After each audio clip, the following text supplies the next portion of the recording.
Okay, hi everybody. It's Monday. It's 1:05, but that's okay. That happens. And it's time for Berkeley History and Ashkafa, brought to you by the Tel Aviv International Synagogue under the inspired leadership of Rabbi Ariel Constantine. And apropos of the Tel Aviv International Synagogue, I am happy to announce that I will have the privilege of this coming Shabbat, Parshat Chukat, to discuss, to serve as interim rabbi, to substitute for Rabbi Constantine, and I look forward to having as many of you as live in the area join us. And if we haven't turned our virtual relationships into real relationships, please come up and introduce yourself. And it'll be very, very nice. I'm planning some very special shiurim, and the community is, of course, wonderful. Anyways, they start with a champagne kiddush at night, and then we have always have a cholent kiddush for lunch, and it's a lovely shul. It's on called Frishman Street, off of Ben Yehuda in Tel Aviv, right near the sea. We get a nice ocean breeze, and there's air conditioning, and that's the end of the commercial. So if you are in the area, please do come and say hi. Okay, we did not have a share last week because of technical problems, and we will continue where we left off, which is in the third chapter of Pirkei Avot. I'm going to put together actually possibly two separate Mishnayot, although the Mishnah we're about to learn actually throws us back to further earlier discussions that we had about the nature of the experience of Torah study. Oh, apropos of that, as long as I'm thinking associatively, I had the opportunity and the privilege last week to be interviewed on the Tikva Foundation podcast, specifically about the question of the Temple Mount and the relationship of the Jewish people throughout the ages to the Temple Mount and to the memory of the Temple in Jerusalem, and a number of other issues. But in the context of that discussion, I had the opportunity to expand on a number of themes that we have discussed here in terms of the experiential and the non-quantitatively experiential element of Jewish life. And so you're invited to listen and to give me feedback. I'm always eager for feedback, positive, critical. As long as it's respectful, I'm always open for criticism. And so that I welcome you. The link is on my Facebook page, and you're welcome to take advantage of that if you're in the car and you need something to listen to. Okay, we are in, as I said, chapter 3, and the Mishnah number, how does it come out? This is actually the second half of Mishnah 7. The first, for the previous part, had discussed the question of what belongs to God and what doesn't belong to God. We talked about that at length, about private property. I think I mentioned in passing, apropos, I'm not going to talk about the Roe versus Wade decision. It's not appropriate for here. And I will mention, however, that one thing that we did raise, and that is a point where conceptions, okay, I'm sorry, bad word, where how one looks at human autonomy does come to conflict. In other words, the way that the Mishnah had said that give God that which is His, the question what belongs to Him. So here we mentioned the fact that a priori everything belongs to God. Everything, if you create it, it's yours. And that's the reason why we make brachot, as I would say, blessings before we eat, because it's sort of like that's the payment for the right to enjoy this world, is acknowledgement of is acknowledgement of God's dominion, and you get permission to use the world. But it's also true that if you go through all of the all of rabbinic literature and all biblical literature, there are certain themes which are consistent, and one of them is that everything in the world is given as a gift or as a charge to mankind. By the way, that's one of the reasons why the Torah is absolutely environmentalist in nature, because the world doesn't really belong to us in total. We can use it, but ownership in the deeper sense, certainly abuse, is not something that we're allowed to do. Similarly, there are three things as far as our persona that are concerned, which also don't belong to us. They're rather given in charge to us as His creations. One is our lives. That's why suicide is forbidden, because our life is our life, and that raises a contradiction, a head-on contradiction with a lot of contemporary thinkers who think that our lives belong to us, and therefore we can do with them as we wish. Another one is our reputations. The entire concept of it, certainly in terms of Jews, the entire concept of putting yourself in a position where people speak ill of you, and then by extension speak ill of all Jews, is something which Jews are not allowed. The idea, there's this halakhic concept which is known as Marit Ayan. Don't do something, even doing something which is actually allowed, but could lead somebody to conclude, reach false conclusions about you, and besmirch your reputation and your integrity. That's not within your purview. You're not allowed to do that. So, for example, the classic example is a rabbi who, here in Israel, is very common to buy on credit. You go in, you give the number, your name, he writes it down. The end of the month, you pay up to the grocer. The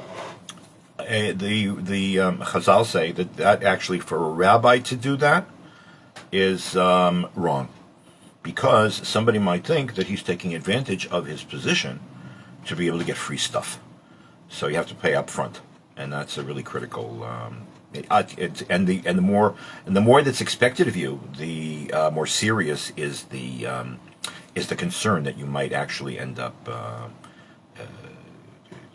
doing such a way as to besmirch yourself. You're not allowed to besmirch yourself. Your reputation is not yours, because every single individual Jew, what he or she does actually affects everybody else. No man is an island, no woman is an island, and every Jew is responsible for one another in more ways than sometimes we think. And of course, the third one is that a priori we do not own our bodies. In other words, we can't. That's one of the reasons why smoking is probably prohibited. It's probably a reason why it's certainly the reason why hard drugs are prohibited. Legally, religiously, it's not just because you don't kill yourself, which is stupid, but and wrong, but because we don't have a right to abuse ourselves in that regard. So then the question becomes, in terms of we're allowed to use our bodies to every extent. There's huge latitude where that exactly begins and ends. It certainly is in marked contrast, and sometimes a contradiction, to the idea that my body is mine, I'll do with it as I wish. So I'm not saying that we're talking about government. We're talking here about when person has a relationship with God. That is the point of departure. That does not mean that abortion is not possible. It certainly is possible. There's a broad range of opinions as to when, who, what, when, and how. But it's an issue to be raised rather than assumption to be assumed. All right, that's all. So, anyways, that was the first part of the Mishnah. That's the only reason I mentioned it. The next part of the Mishnah, and the way the Mishnayot were divided is somewhat haphazard, because this is the second half of this Mishnah is a quote which is attributed to somebody else. So why not just renumber it? It's not my strong suit. It's really not that important. Rabbi Shimon Omir. Rabbi Shimon apparently was Rabbi Shimon bar Yokai, who was how shall I put it? A very, very complicated individual. Most people know of Rabbi Shimon Bar Yokai because he was the Zohar, the canonical text of Jewish mysticism, is attributed to him. And everybody knows that he was a mystic, and on like Omir, people go to pray and to celebrate his life and his works and his role as the provider of mystical secrets. They go to Meron up in the north near Tzvat to celebrate him. Unfortunately, 2 years ago last year there was a terrible disaster there because too many people came and they weren't prepared for it, and there were all kinds of it was a terrible tragedy. But that's how he's generally known. There's a famous song Hasidim like to sing Bar Yochai. They sing it especially on Friday night. In any event, Rabbi Shimon Bar Yochai was more than that. Rabbi Shimon Bar Yochai, on the one hand, was something of a hothead. He was something of demagogue's not the word, ideologue. Sorry. He was a ferocious opponent of Rome. He was a ferocious supporter of the Bar Kokhba revolt, and everybody knows that the story that the Zohar was written or was given in a cave when Rabbi Shimon Bar Yochai was hiding there with his son Eliezer, but nobody ever asked like, what are they doing in the cave? So the answer is very simple. There was a Roman warrant out for their arrest because they committed treason. They were very active in the Bar Kokhba revolt, as befits what Rabbi Shimon Bar Yochai was, and that is a student, a disciple, a very close disciple of Rabbi, a very close disciple of Rabbi Akiva. On the other hand, Rabbi Shimon Bar Yochai, was a person. Was a tremendous idealist. He, for example, on the question of whether Talmidei Chachamim should be paid or should spend their time studying and rely on other people to provide them with a living, he was of the opinion he's like the great grandfather, the ideological great grandfather of all Kolim, that no, you study and God will provide. Of course, there's a famous story about it was told to me by a close friend of mine that a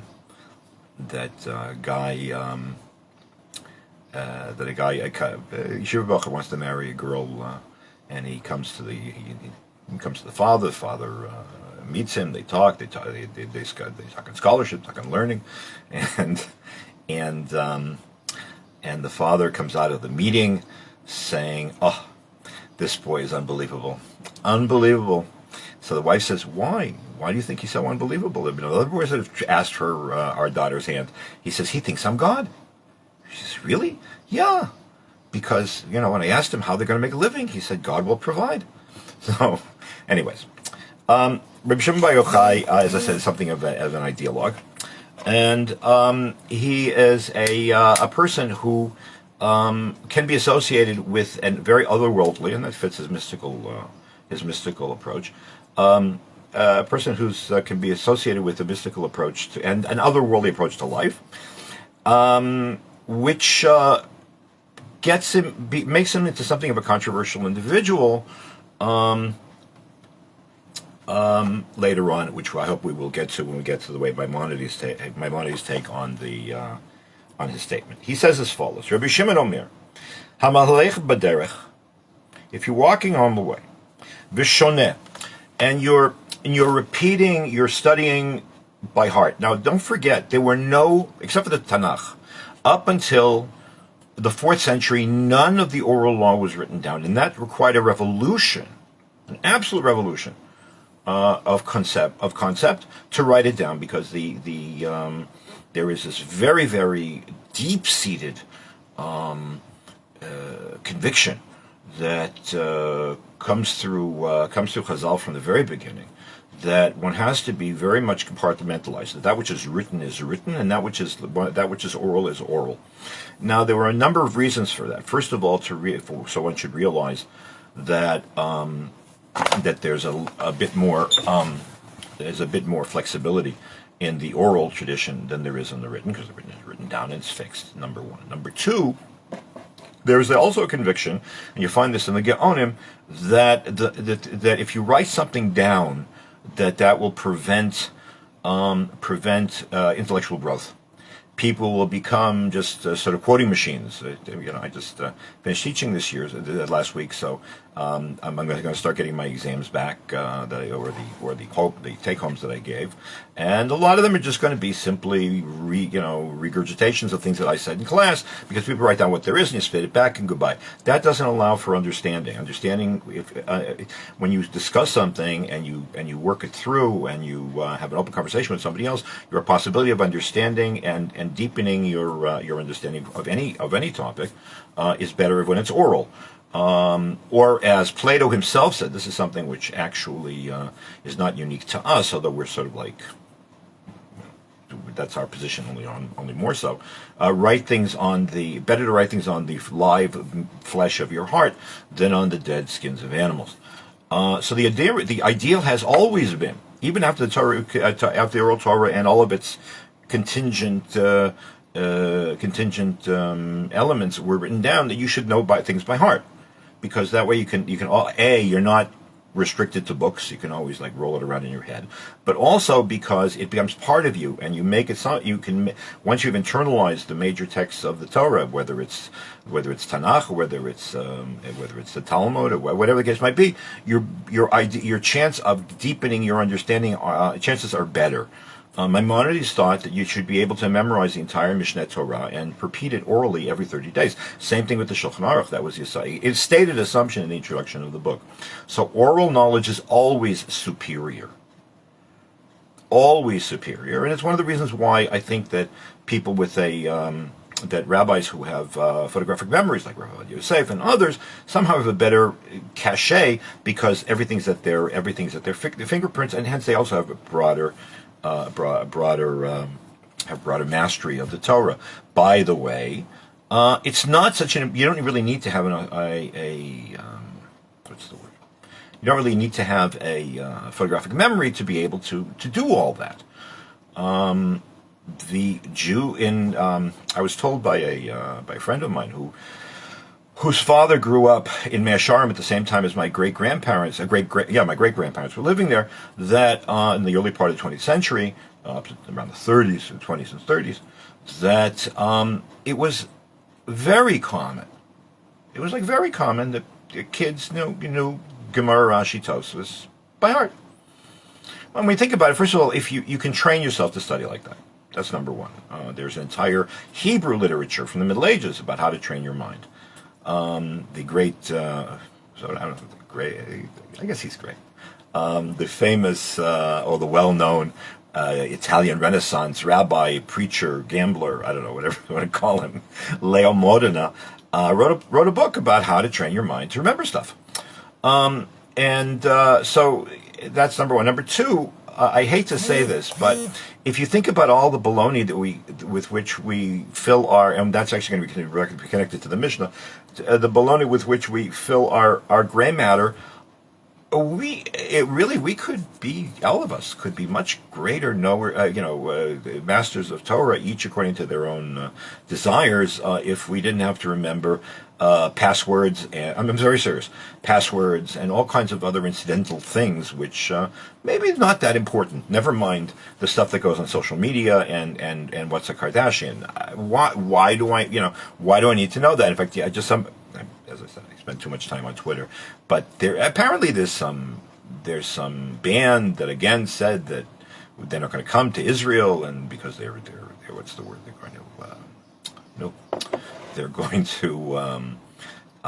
going to boycott us. So I asked a friend of mine who's a journalist, who is that? And they said it was whatever it was. I said, well, why do I need to know that?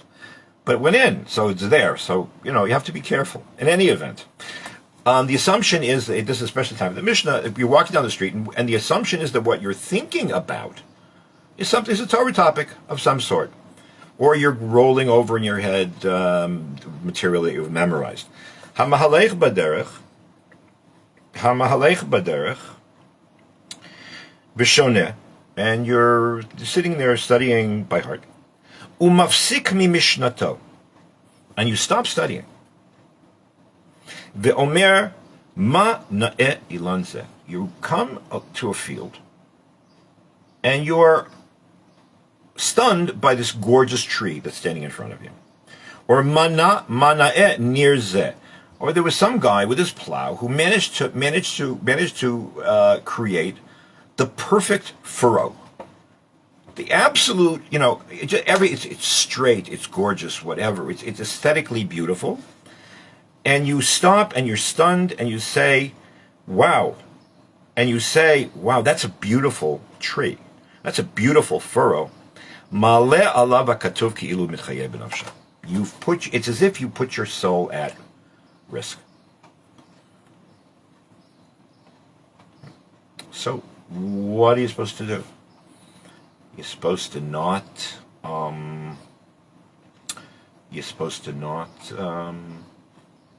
look at the world. But if you're supposed to be studying all the time, what are you supposed to walk around with blindfolded? And what are we talking about over here? How does this somehow work?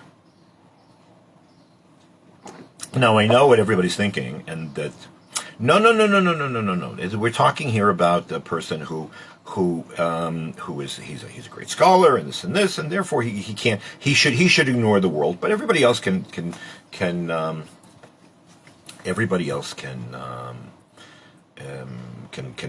time off and say no, whatever. And especially since there are brachot, you see a beautiful tree, you see the Mediterranean, you say a bracha. That can't put your soul at it can't be that puts your soul at risk. So the truth of the matter is, there are two ways of and that's certainly true. However, I would caution against saying that this only applies to rabbis. What I would like to suggest is actually that there are two implications of this statement, and they're both they combine together to they work with each other. So Maimonides in the second chapter of the Mishnah Torah, when he's discussing the proper way to serve God, to love and fear God, says as follows: what is the way that will lead to this chapter? This is chapter 2, number 2. What is the way that will lead to the love of him and the fear of him? When a person contemplates his great and wondrous works and creatures, and from them obtains a glimpse of his wisdom, which is incomparable and infinite, he will straightway love him, praise him, glorify him, and long with an exceeding longing to know, emphasize know, his great name, even as David said, my soul thirsts for God, for the living God. And when he ponders these matters, he will recoil frightened and realize that he is a small creature, lowly and obscure, endowed with slight and slender intelligence, standing in the presence of him who is perfect in knowledge. And so David said, when I consider your heavens, the work of your fingers, what is man that you are mindful of him? Excuse me. What Maimonides is saying is as follows, and it's a nuance on this Mishnah. He says, there is the way to find God. The way to find God is through his creations.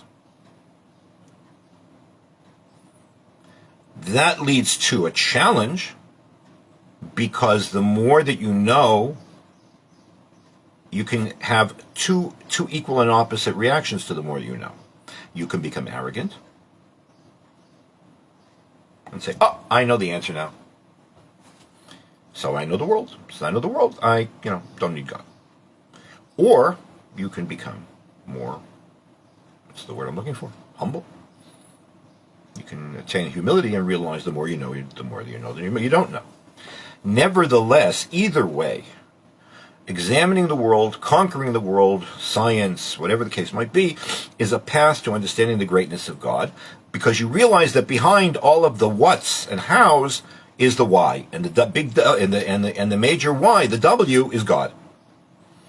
So if that's the case, and Maimonides thought that this kind of speculation was part of Torah, so it's easy to understand the Mishnah according to him, where he would say, if you stop studying, if you distinguish, if you encounter the tree and you see it as an opportunity to be able to deepen your studies, to deepen your spiritual encounter with God, because we spend so much time here talking about the fact that the act of study is an act of worship as well, right? If you stop, if you compartmentalize, then you put your soul at risk because you're not integrated, and that's a very, very big deal. And that's very, very wrong. You have to be integrated, see every single part of the world as part of filling your mission as an individual and as an Eved Hashem, as a servant of God. The flip side of that is the question of aesthetics and the question of art, which I'm not going to be able to exhaust here. However, in the beginning, in the opening section, or second section, of Rav Soloveitchik Zatzal's work, Isha Halacha, Halachic Man, he makes the point, he has a little polemic against aesthetics. He says aesthetics by themselves, in other words, something being perfect, something being beautiful, it cannot be a value in itself. It becomes a value in itself, it becomes neutral, then it verges on the pagan. And he gives the example of a surgeon who, after completing the operation, sews up his patient, and he is just absolutely, he's more blown away by the straightness and the evenness of the sutures than he is the fact that he saved a person's life. He says that's perverse, because okay, he should be very happy that the sutures were straight, but the point is that he did it in order to save somebody's life, and that has to be the major understanding and appreciation of what he did. Similarly, if you look at nature as an end in itself, and you don't connect it, you can enjoy the beauty of nature, which was created by God. But if you see it only for its own sake, ars gratia artis, which is, what is it? I forget already. MGM? Art for the sake of art. The idea that art for the sake of art, just because an artist did it, is not always just self-justifiable. On the contrary, it has to have a deeper, and you have to be appreciative of who was the ultimate maker, capital M.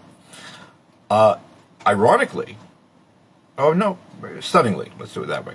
Stunningly, Rav Soloveitchik he said this in public, and I think I've mentioned this in the past. But we once said this. We were talking about a bunch of stuff, but in the context, we were talking about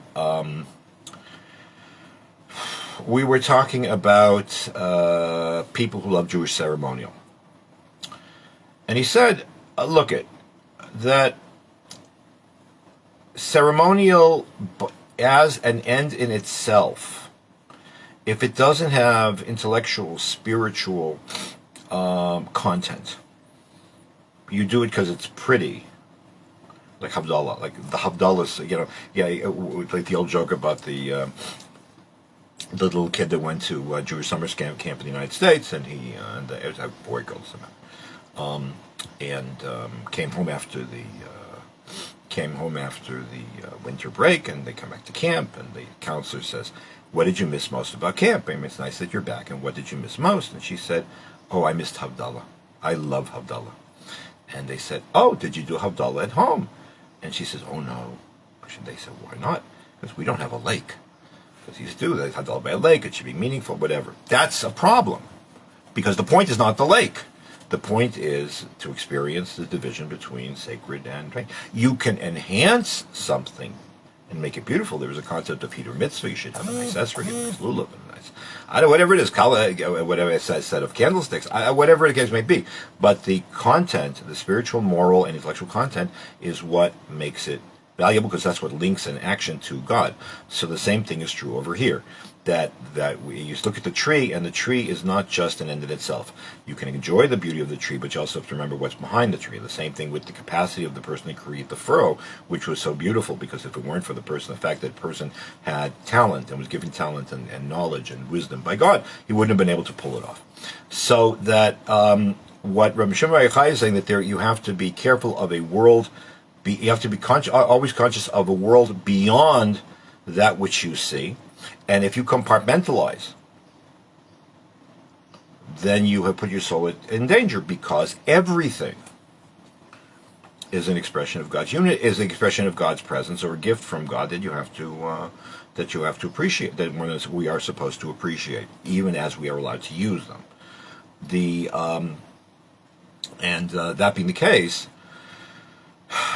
case, I would finally add that that is one of the major distinctions between Western civilization, which is predicated upon Greece and Rome, and then Christianity, that makes a very, very clear distinction between sacred and profane. Now, understand, profane does not mean bad. It means there's an absence of the sacred. Total absence. It's the opposite. Now, it can be given. Things that are profane can be used for bad purposes, but nevertheless, they're polar opposites. You don't have, despite the fact that we do use words like kodesh and chol, sacred and non-sacred, and daily in Judaism. Nevertheless, there is no profana. There is no mundus profana in the sense that there is an area which is not accessible by the sacred. Rav Kook used to say there's the holy and the not yet holy, or the less holy. But at the end of the day, however you want, and this already gets into Kabbalistic versus philosophical stuff like going into right now, but at some stage of the ballgame, everything goes back to God. And that is the message of that Mishnah. So, I went a little bit over time, but we started a little late, and we will see you next week. Again, those of you who are going to be in Tel Aviv, please come by. I'll be at the Frishman Synagogue, Tel Aviv International Synagogue, 2 blocks up from the beach. On Shabbat, come over and say hi. Tefillah is usually like around 7:30, 7:45, something like that. And then after that, there's Champagne Kiddush, and then Tefillah in the morning is 8:45, which is nice and long, and people come JFK also, just for Kiddush. Do come by and say hi. We will see you next time.